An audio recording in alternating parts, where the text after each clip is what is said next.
I'm going to kind of show you what I'm doing with Dizzy. I'm working primarily right now on her just understanding basic positions, and not just understanding them, but getting to those positions in a way that is going to be conducive to high-level performance later on when she's older. So I keep her food all in her bowl throughout the day, so I take her daily portion, I put it in the bowl, okay? But she doesn't eat out of the bowl. She eats from my hand. Now, if I'm training with her and she's not particularly interested, then that's okay. We'll just put the food away and take it out again later and give her another chance to earn her daily meal. What I like to do with all my working puppies, I like them to follow my hands. And you can see she follows my hand wherever it goes. And I like this because it teaches the dog to move their body in multiple directions. Girl. And it's also fun for the dogs to do. All dogs like chasing stuff. What I'm looking to create in the dog when I say plots, I want the dog to go boom. So if she's not throwing herself into the position, I'm not going to reward her. I want that specific muscle memory reflex when she hears plots to kind of short-circuit in her brain where she goes and throws herself into the position. You start by training this, obviously out of motion. Dog's out of motion.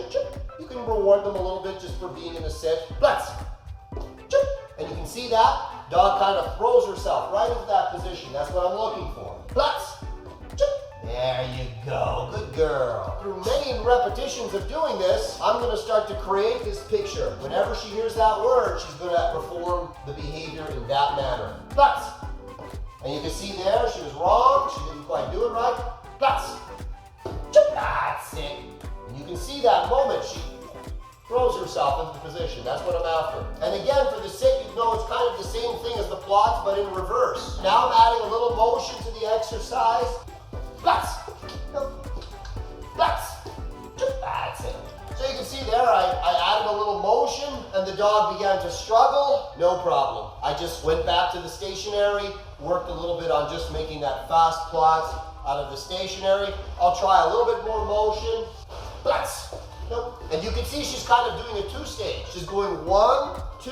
I don't want that. I want boom. Let's. That's it.